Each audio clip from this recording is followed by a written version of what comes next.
there's another choice that we have in life. That's a life's companion. Young man or young woman stepping out on life has been given a right to make a choice. Young man chooses, a young woman has a right to accept or reject it. But it's still a choice on both sides. Both man and woman, they have a right to choice. Now, it's a serious thing when we go to choose a wife.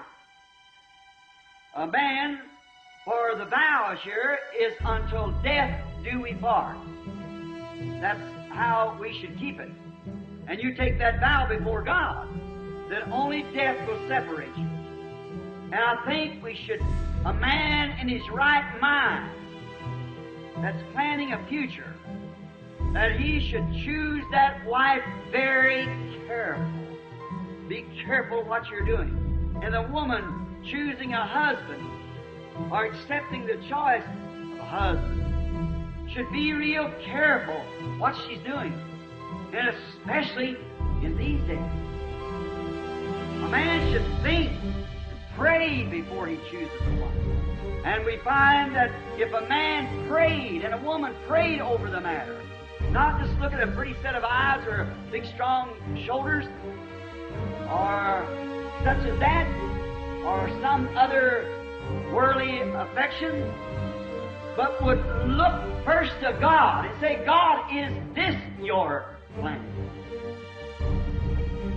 I think today there's so much cheating.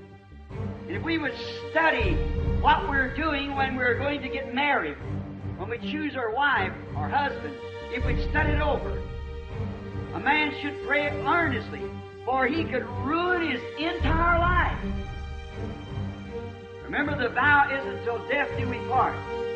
And he could ruin his life by making the wrong choice. But if he knows he's making the wrong choice, and is marrying a woman that isn't fit to be his wife, and he does it anyhow, then it's his fault. If the woman takes the husband and knows that he's not fit to be a husband to you, then that's your own fault. After you know what's right and wrong. So you shouldn't do it until you thoroughly pray through. So you must make the right choice. Again, the kind of woman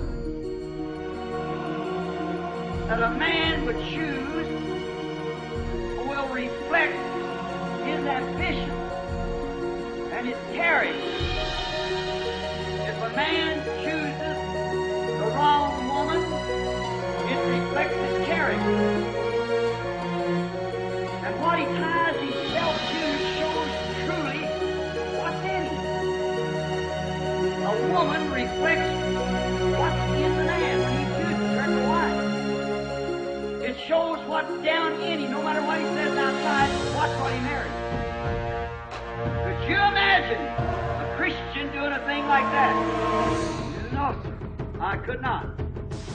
A true Christian will not look for such beauty queens and coarse girls and sex queens.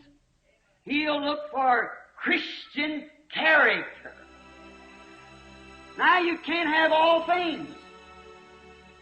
There might be one girl that's real pretty, and the other girl, maybe her statue looks better than this one. And you might have to sacrifice one for the other. But if she's not the statute of a lady, of a woman, and I don't care whether she's pretty or not, you better look at her character, whether she's pretty or not pretty. Now, for it is becoming, if a Christian would choose a wife, he ought to choose a genuine, born-again woman.